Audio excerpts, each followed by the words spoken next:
Olá, amados rapazes do Senhor Jesus, que Deus possa abençoar você e a sua casa.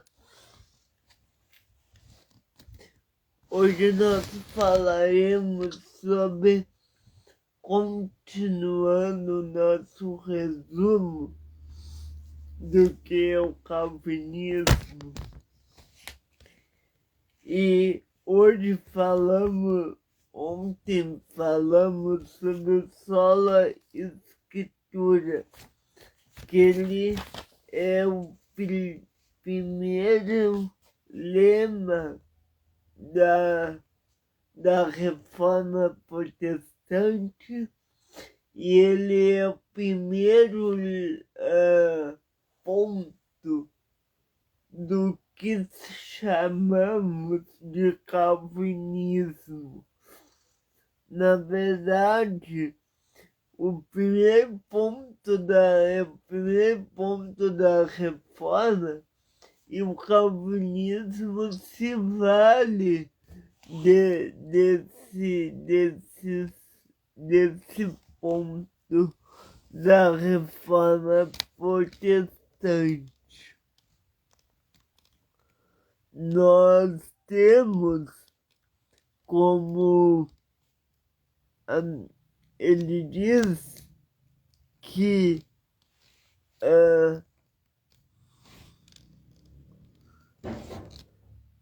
ele é a nossa única regra de fé e prática, certo?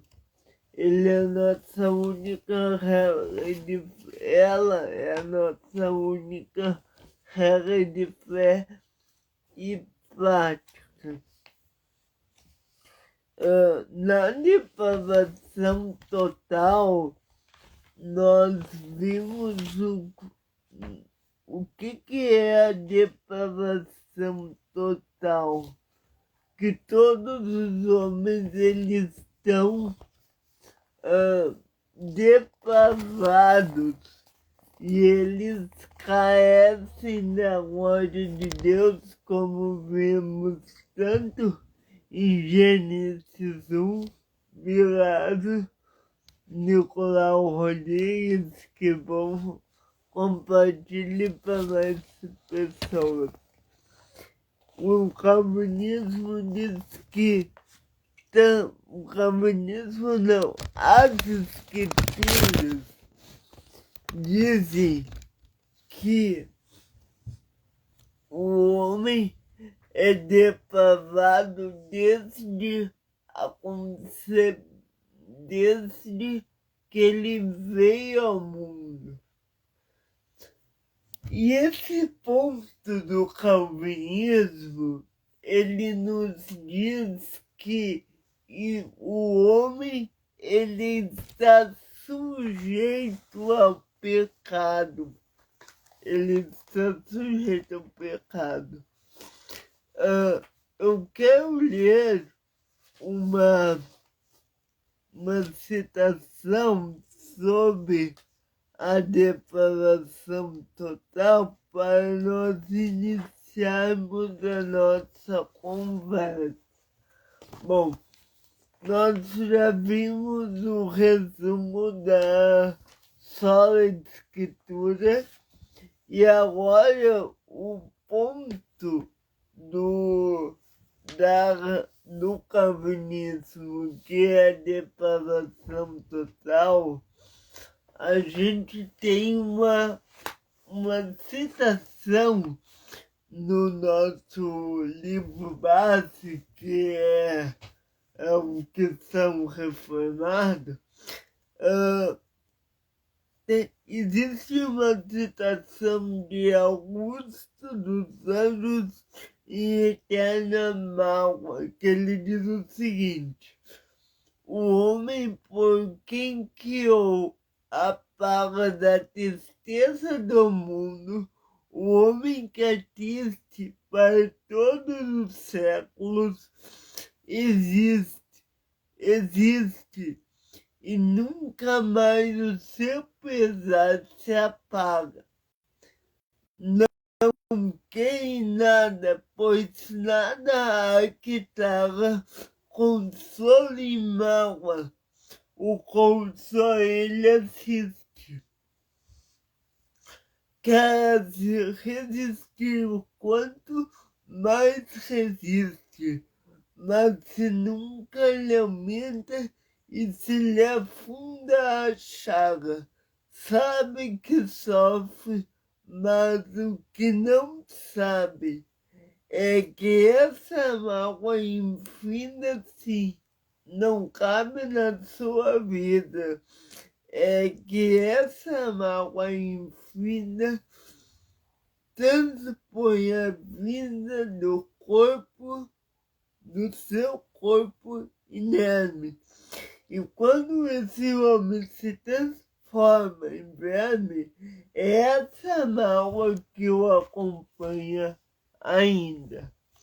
A depravação total, ela ensina que o homem ele não tem condições de viver por si mesmo.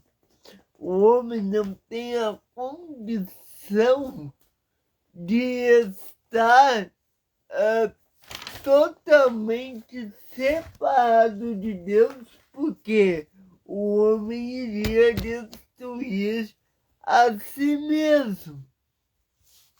O sofrimento humano é um exemplo disso, é uma prova disso, melhor dizendo. Quem nasceu? A pergunta é: o homem nasce bom ou a sociedade o corrompe?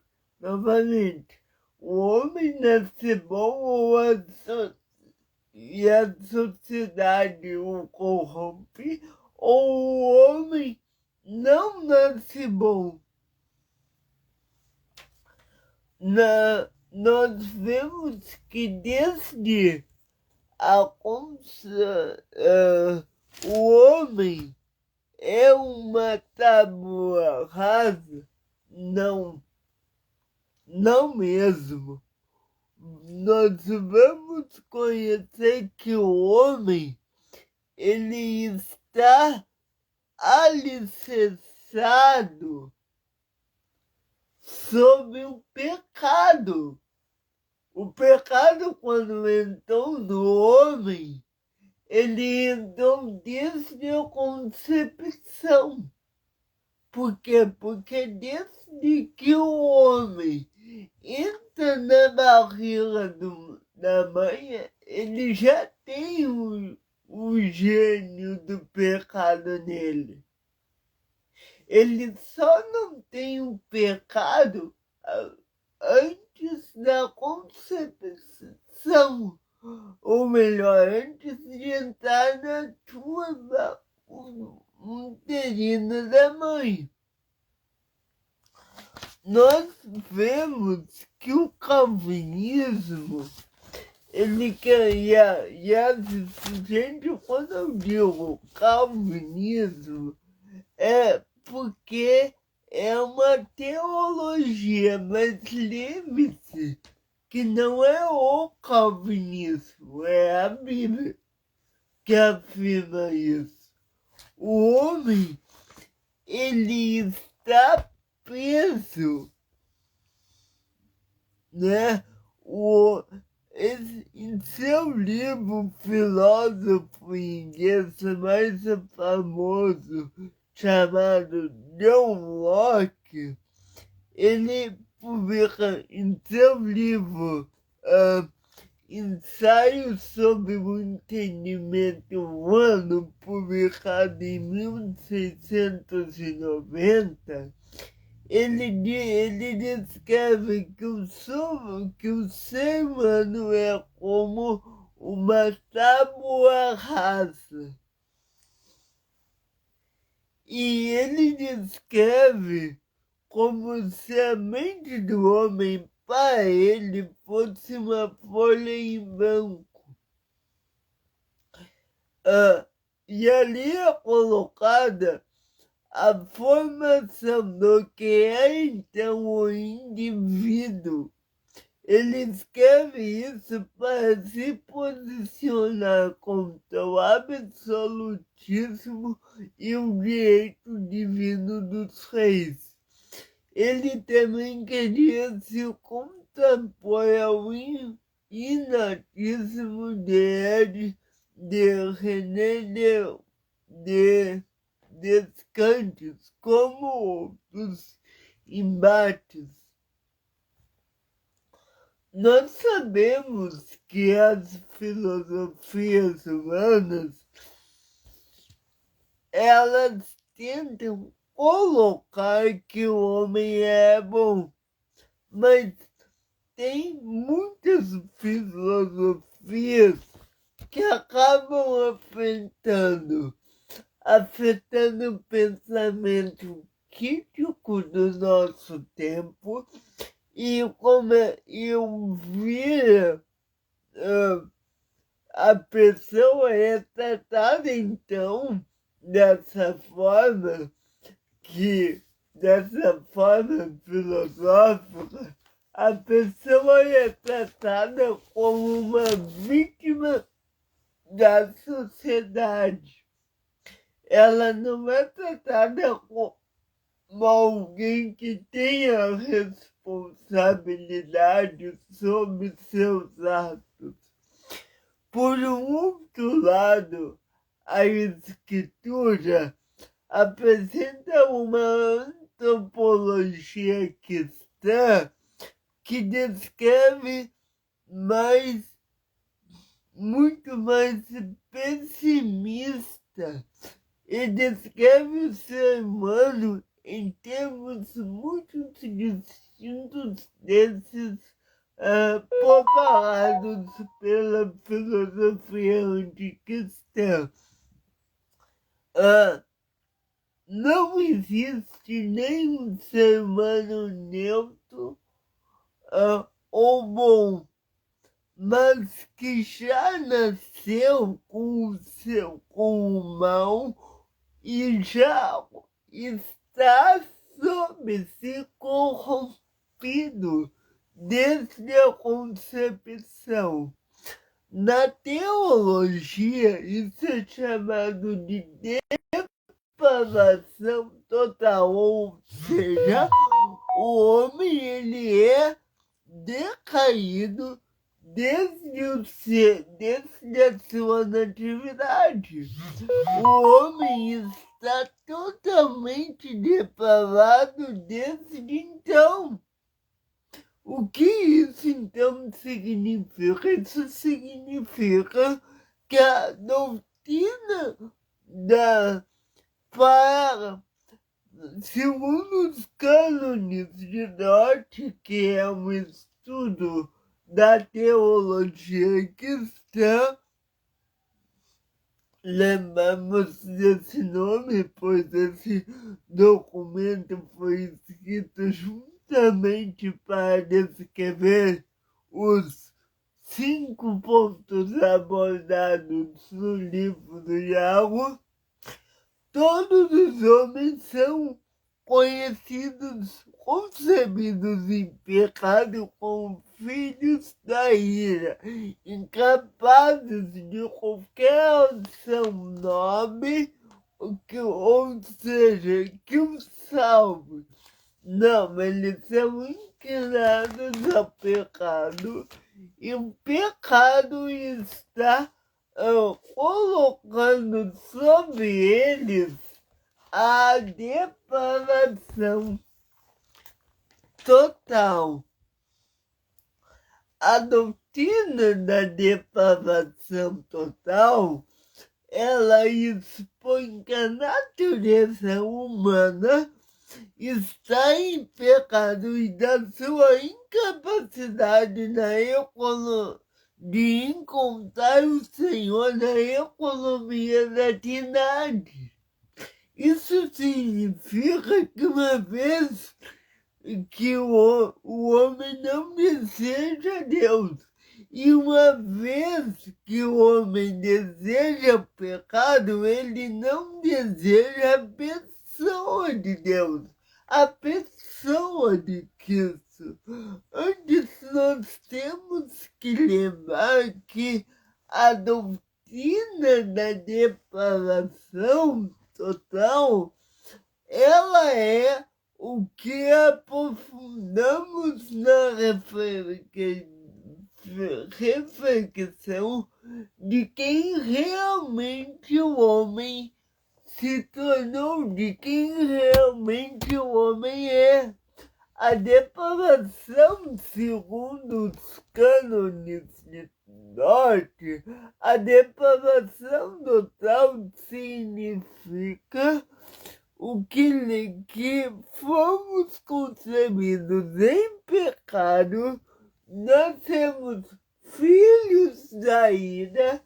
Deus, ele podia nos rejeitar para sempre, mas nós somos inclinados para o mal, mortos no e pelo pecado, e somos escravos do pecado. Esta é a linguagem de Paulo. Nós precisamos corrigir as nossas naturezas corrompidas e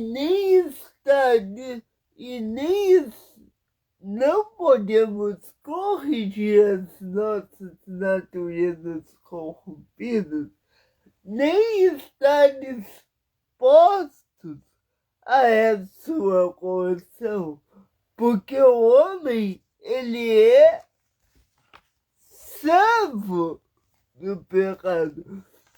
Eu quero apenas ler algumas passagens, 2 ou 3, para exemplificar esta doutrina. Em Gênesis capítulo 6, verso 5, olha o que o Senhor diz ao homem após ele ter sido expulso do Éden. Gênesis 6, verso 15. 15 ou 5? Peraí. Gênesis 6, 5. Diz assim: e viu o Senhor que a maldade do homem se multiplicara sobre a terra, e que toda a imaginação dos pensamentos do seu coração é só má continuamente. Então arrependeu-se o Senhor de haver feito o homem sobre a terra, e pausou-lhe e pesou-lhe em seu coração. O homem é tão depravado que ele está sendo colocado a Deus.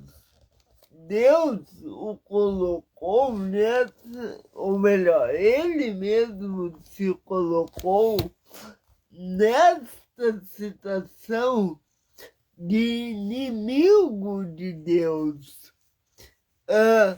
Em Gênesis capítulo 8, após o relato do dilúvio, existe a mesma descrição do homem. Em Gênesis 7 a gente vê o dilúvio, e em Gênesis 8, 21, após Noé sair da arca em terra firme e seca, o Senhor, o Senhor sentiu o suave cheiro. E o Senhor disse em seu coração: não tornarei mais a amaldiçoar a terra por causa do homem, porque a imaginação do coração do homem é má desde a sua meninice, mas nem tornarei mais a afligir todo vivente como fiz. Então, mesmo o homem, aqui nós temos duas verdades imutáveis no mesmo versículo. Deus, ele diz que não ferirá mais a terra porque ele quer isso, mas ele também o diz que o homem continua sendo depravado. Ele continua sendo alguém que está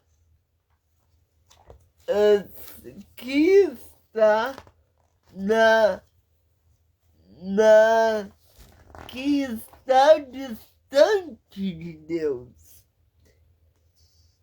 Jesus, ele falou sobre a depravação do homem lá em João 5, capítulo 5, verso 40. Olha o que ele diz.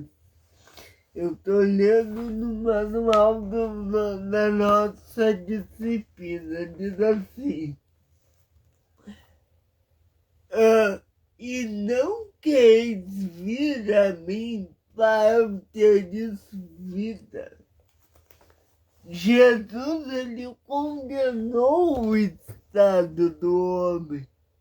Em João 6:65 ele diz: por isso eu vos disse que ninguém pode vir a mim se por mim o Pai não se por meu Pai não lhe foi concedido.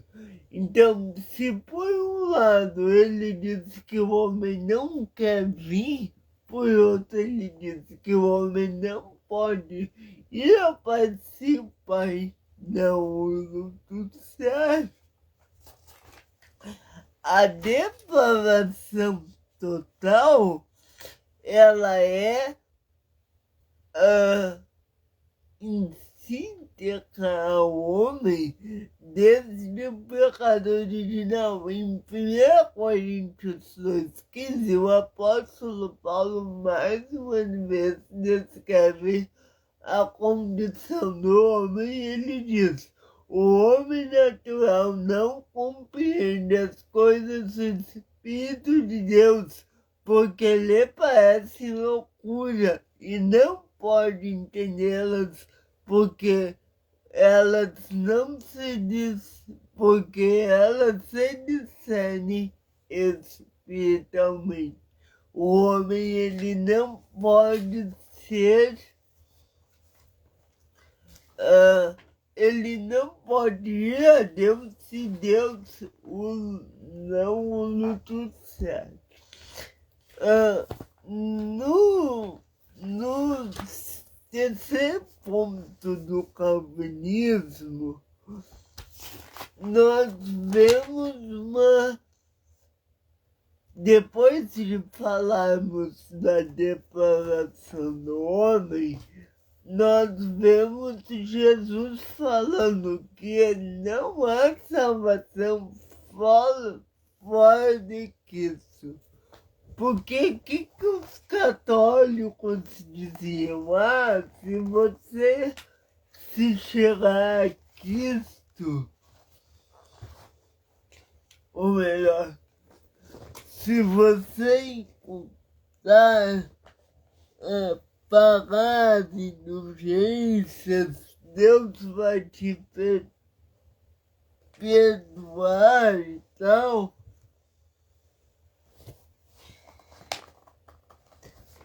E eles falam sobre essa coisa de nós encontrarmos vida, né? Falam sobre a salvação e encontrava-se muito esta coisa das vendas de indulgências e tal. E Lutero disse isso e os reformadores disseram só que isso pode salvar. Não há salvação fora de Cristo. Olha o que Paul Washer, em Verdadeiro Evangelho, ele fala desse um solo da reforma e ele diz o seguinte: uma vez eu estava pegando e um jovem rapaz veio a mim após o sermão todo enterrado e disse: você está certo, meu anjo, Jesus é tudo o que precisamos. Eu completei: meu jovem, Jesus é tudo o que temos. Fora dele não há nada. Tudo o que temos é Cristo, nada mais. Somente Cristo salva. Somente Cristo Jesus. Cristo é o meio para nossa salvação. E isto nós encontramos em diversos lugares da Escritura e aprendemos isto desde a nossa tenridade nas aulas da escola dominical. Somente Jesus Cristo ele pode salvar, e Jesus Cristo é o centro do Evangelho. Eu vou citar apenas duas ou três escrituras acerca desse tema. E falando sobre Jesus Cristo ser o centro da adoração e ser o centro do Evangelho, o apóstolo Paulo, em 1 Coríntios, ele escreve o seguinte para nós, ele diz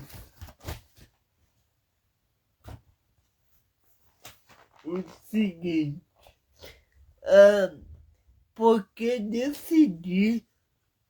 porque decidi nada saber de vocês, a não ser Jesus Cristo é este que é crucificado. O caminho da fé é aquele que permanece nesse mesmo Evangelho.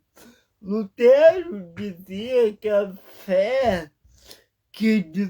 Lutero dizia que o Evangelho não é o ABC da fé, mas é o alfabeto inteiro da nossa salvação. Esse é o Evangelho. Somente precisamos de Cristo e nada mais. Em 2 Coríntios, o apóstolo Paulo, no capítulo 5, ele descreve como a morte do Salvador Jesus, Cristo nos dá salvação. Olha o que ele diz: aquele que não conheceu pecado, ele fez pecado por nós, para que nele fôssemos feitos justiça de Deus. Então, o nosso pecado estava sobre Cristo. É isso que Isaías vai falar, e pelo seu sacrifício nós fomos curados. A salvação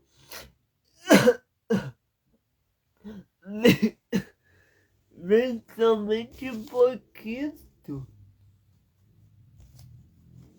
Então, não existe salvação por meio de outro caminho. Ele é o único caminho para a salvação. E o próprio Jesus, ele explica isso quando ele diz: eu sou o caminho, a verdade e a vida. Ninguém vem ao Pai senão por mim. Ele mesmo mostra que ele é o próprio caminho. Para entender o solo Cristo, nós aprendemos que sim, nós vamos chegar diante dele com mãos vazias. Ele está entre nós. Olha o que o hino Rock of Ages diz: nas minhas mãos eu trago apenas a tua cruz, me agarro. Então, é somente aqui, só ele salva. Só ele tem a salvação. Em Crônicas Diárias, C.S. Lewis comenta a tristeza, o triste equívoco em sua... comete um triste equívoco em sua analogia cristã. Ele fala de algumas pessoas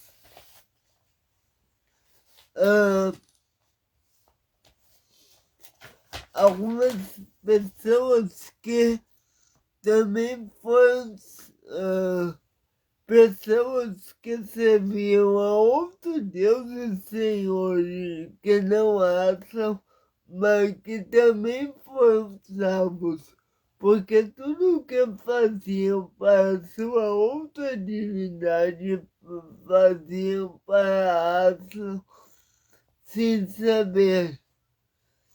Isso não está na Escritura. Tu não vai ser salvo se tu não acreditar em Cristo. Ele é o único meio da salvação.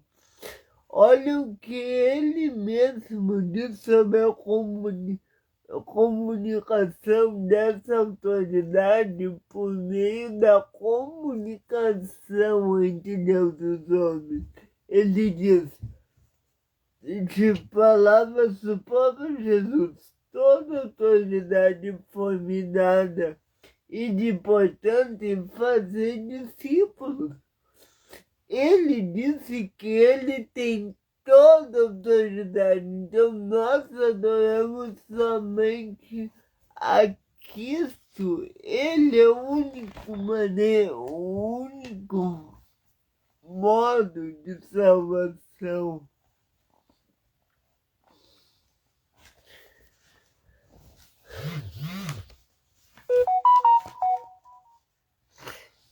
O outro ponto, porque a Igreja Católica, ela não queria saber, né? Ela achava que é Cristo mais alguma coisa. E por sua vez, João Calvino, ele escreveu nas Institutas: nasceu por nós, viveu por nós, sofreu por nós, morreu por nós e ressuscitou por nós. Então, Cristo, ele fez por nós, mas o centro da vontade de Deus é o próprio Deus. Tem gente que diz que o homem está no coração de Deus, porque Deus encarnado deu a sua vida por ele. Mas não, o homem é Deus que precisa do... É o homem que precisa ter Deus no coração e não de Jesus que precisa ter o homem no centro do seu coração. A gente tocou essa ideia. O outro ponto da teologia calvinista é a expiação eficaz ou expiação limitada. Esta doutrina, ela diz que Jesus morreu apenas pelos salvos. Isso até pode parecer para muitos uma heresia. Mas olha o que diz David Gibson e Jonathan Gibson em Do Céu Veio Buscar, acho que são livros, tá? Eles dizem o seguinte: a doutrina de dissipação definida declara que na morte de Jesus Cristo Deus Trino tensionava redimir cada pessoa dada ao Filho pelo Pai no passado eterno e aplicar as metas do seu sacrifício a cada uma deles no Espírito. A morte de Cristo tinha o propósito de conquistar somente o povo de Deus. Olha só, a morte de Cristo tinha o propósito de conquistar a salvação somente ao povo de Deus. Muita gente diz assim: Jesus morreu por todos. Não, Jesus ele não morreu por todos. Ele morreu por aqueles que Cristo, que Deus entregou para Cristo. E nós vamos ver isso sobre a doutrina da salvação limitada. Olha o que diz a expiação, a Escritura sobre isso. Pois este foi o soberano conselho, a vontade graciosa e o propósito de Deus o Pai com eficácia viva e salvífica, de preciosa morte do seu Filho, como se fosse estendida a todos os eleitos. Daria somente a justificação pela fé e, por consequente, seria infalivelmente a salvação. Isso quer dizer que foi a vontade de Cristo por sangue na cruz, porque ele confirmou a nossa aliança, redimiu efetivamente todos os povos, tribos, línguas e todos aqueles, e somente aqueles que foram escolhidos desde a eternidade para serem salvos, eles foram dados pelo Pai. Deus quis que isso lhe desse fé que ele mesmo lhe conquistou na morte, justo com o som salvífico do Espírito Santo. Fecha. A doutrina da expiação limitada, ela, ou expiação eficaz, diz que a expiação de Cristo foi eficaz para salvar todos os humanos. Que se ele não errou, ele teve, a expiação dele foi eficaz. Agora, ela realmente salvou aqueles que o Pai os elegeu, aqueles que Deus os elegeu. O que é expiação? E aí é que a gente vai falar o que é expiação.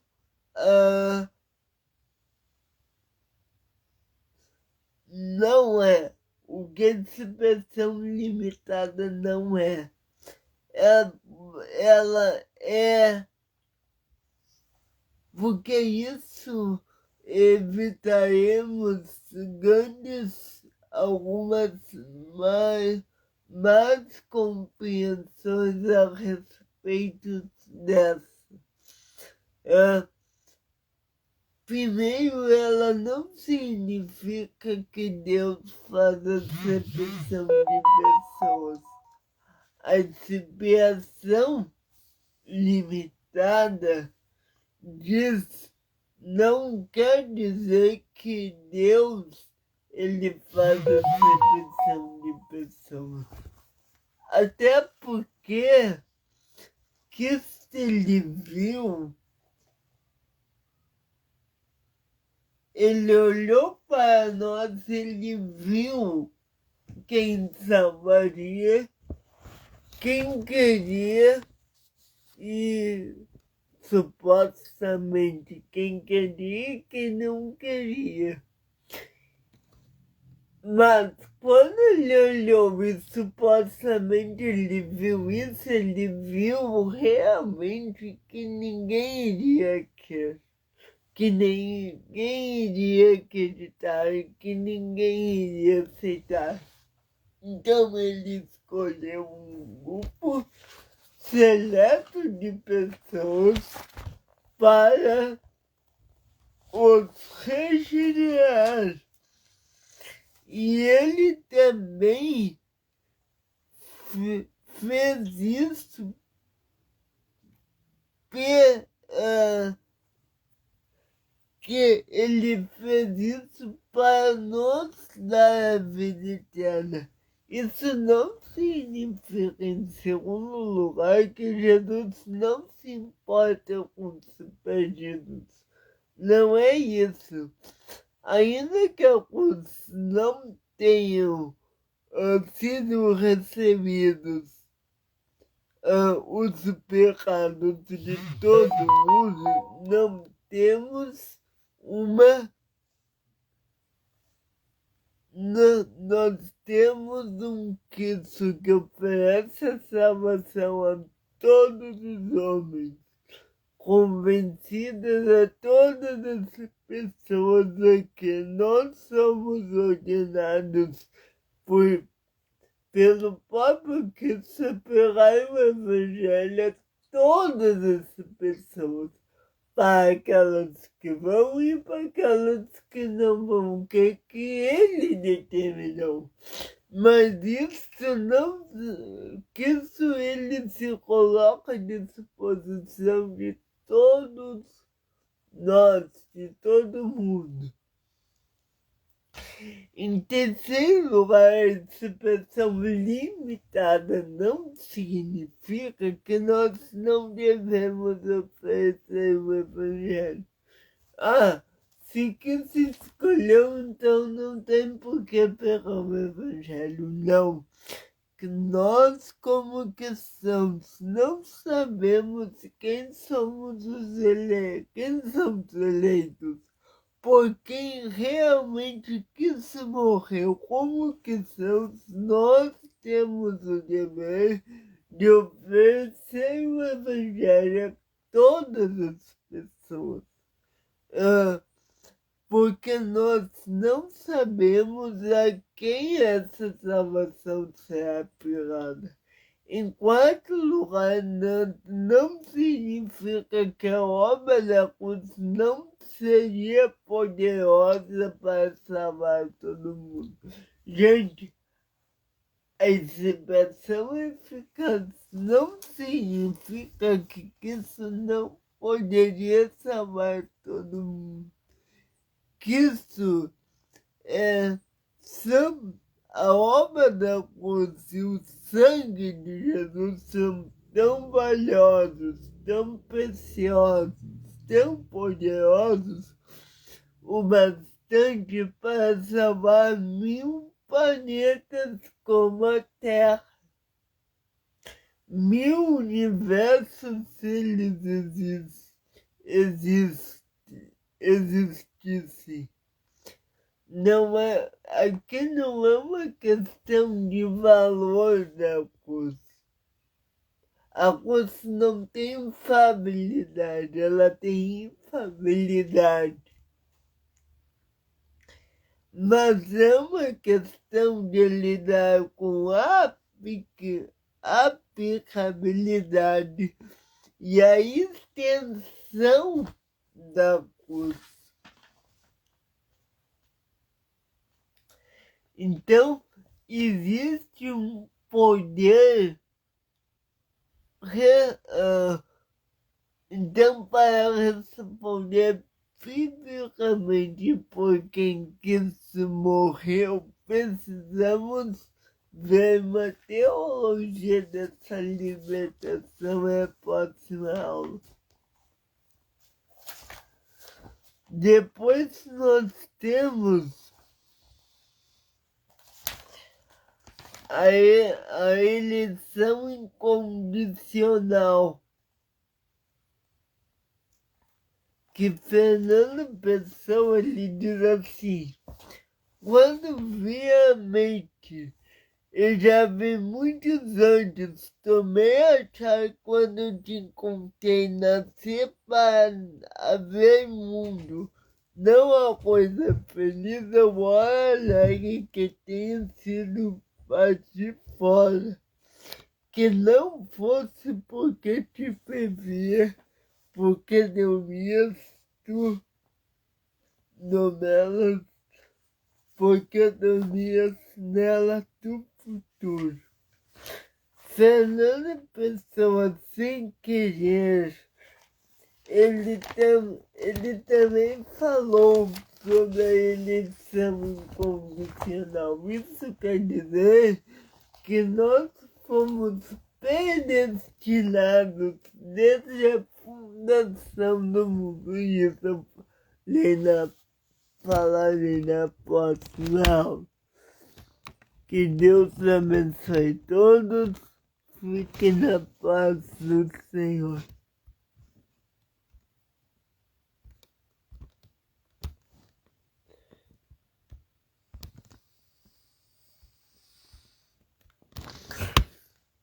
Paz.